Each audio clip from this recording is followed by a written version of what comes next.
Hi, I'm Dominique ELYSEE. This is the Next Come Up Show. We are live at the Urbanworld Film Festival.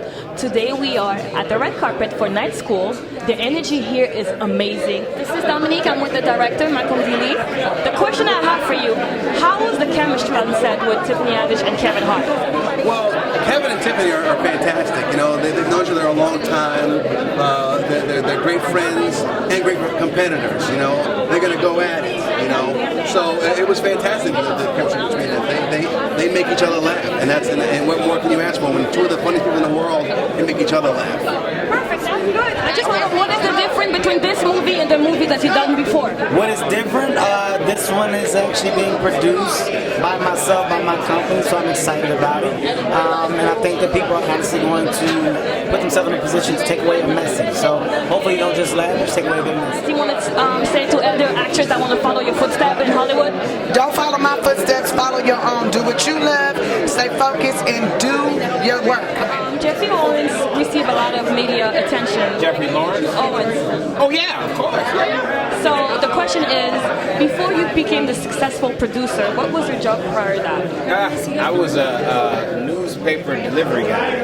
I was delivering the Atlanta Journal-Constitution from the trunk of my Honda Civic from 3 a.m. to 6 a.m. Every morning. Wow, that's amazing. And look at you now. Honest work. Yes, yeah. Thank you so much for stopping by. The next come up, I'm with the legendary Fat Joe. How are you? What's up, Mama? How you doing? I'm great. What was so important for you to attend this film today? I'm in the movie. Kevin Hart, Tiffany, Haddish, you know, you can't beat that. You know what I mean? Will Packer, Malcolm Lee, that's black excellence. So I'm happy to be a part of it. I learned so much making this movie. It was like an honor to work with the greats, you know? Perfect, amazing. So you had a great experience on set? Phenomenal. I mean, 17 hours a day, you know, silence, but I learned so much. It's good to meet people that's in the same field as you, some people that you look up to, basically. Not Kevin Hart really, because he's shorter than me, but it's always good to be around people who are doing things that you want to do in life. So yeah. What made you come today? I wanted to laugh, a good laugh. So, you know, Kevin Hart is one of the best to ever do it. So. What's good, everybody? It's your main man, Brian Black, and I'm here at Day 3 of the Urbanworld Film Festival in the great state of New York, and I'm going to get all the red carpet action. Stay tuned. I'm standing here on the red carpet of the Urbanworld Film Festival with the lovely Melissa HAIZLIP. Wait, I got to finish it. Director, writer, producer of Mr. Soul. Nice to meet you. Nice to meet you too. So tell us a little bit about the movie. So it's a documentary, and it's about the first Black Tonight Show, which is like the greatest show you've never heard of.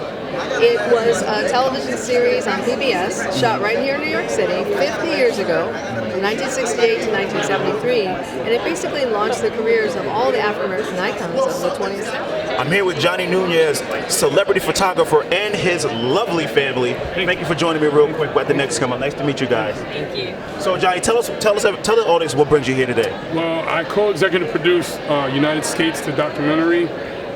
It's won pretty much almost every award, and yesterday the news came out that HBO acquired it, so really happy, Urbanworld, for that magic to happen. Alexander S.A.I.S.A. Oh, this is a web series. It's about a guy with schizophrenia, and he tries to escape a psych ward to get his ex-fiancée and daughter back in his life.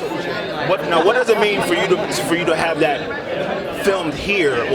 screened here at Urbanworld? It means a lot. I had a project here 5 years ago called McKell Faith, so it was good to come back and just, you know, use the New York atmosphere and Urbanworld as well, you know, be with the people and everything, so it's great. What's up next? Come up, it's your main man, Brian Black, and I'm here on the red carpet for the closing night of the Urbanworld Film Festival. Who's going to be on the red carpet tonight? What films are going to be shown? We'll find out in a moment. Here on the red carpet of the Urbanworld Film Festival with Kimmy Younger. You got that right. I'm good like that. Kimmy Younger, tell us why you're here today at Urbanworld. So I'm the director and writer of the film Chinvu, which is a short film that deals with miniskirt harassment in Uganda. And so it's been a huge pleasure and honor to be part of this amazing festival and bring the continent back to America. You have to did you need a casting director, or you had people in mind already? Yeah, you know, the casting process was great because Amandla was reading the book the first time when I was reading it, when it was unpublished. So when I met her right away, she was the first and only star that I had in mind for the role. And second of all, it just, when it came down, I always wanted to work with Regina, you know, Regina Hall. She's an amazing actress, and we almost worked together prior to that, but we finally got a chance to get around. Common, Issa Rae, these are all people that I love that I felt was really great for the role.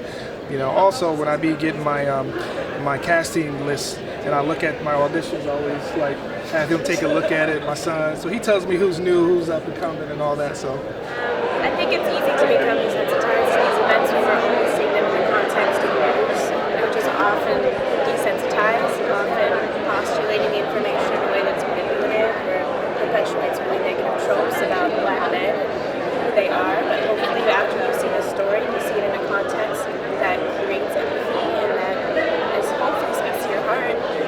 Those who don't understand these experiences and why they weigh so heavily on the Black community will be able to understand that. Thank you so much. Yeah, we have one question. Here with Misty Knight herself, Simone, MISSICK.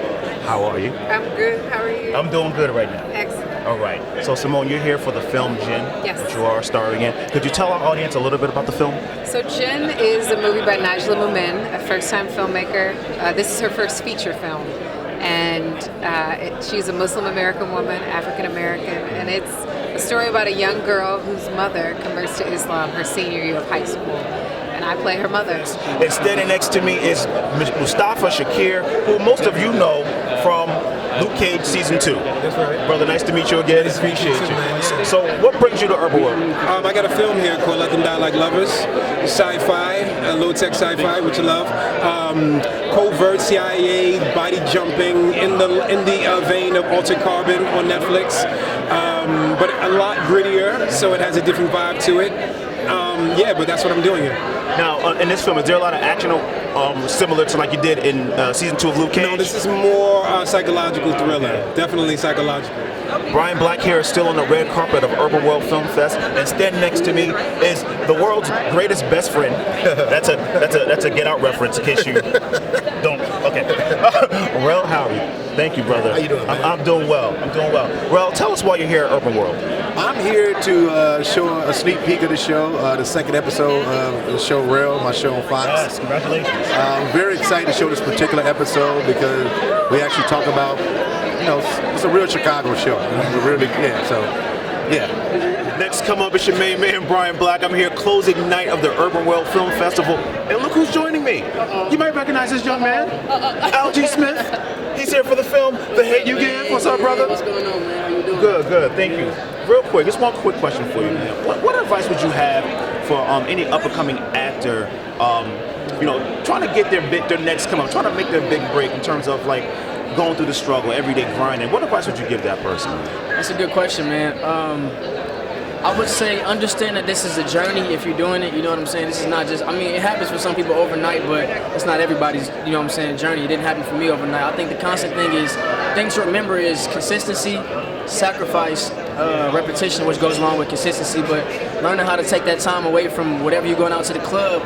Now I gotta sit in, I gotta study tonight. You know what I'm saying? Also, when you take your losses, how you take your wins. You know, if you get a lot of no's, you get a lot of no's in the audition rooms, it may not be because you didn't do it right, maybe just because you're shorter than what they wanted or your hair is shorter than what they wanted. So don't get discouraged when you get those no's. Keep going, stay consistent, stay on your craft, work the hell out of your craft. That's you know, that's what I just said for sure. For sure. Thank you so much. You heard it here, but stay on your grind. Algee Smith, we'll be seeing you. Thank you, brother. All right. Thanks so much. Next come up, closing night. We out.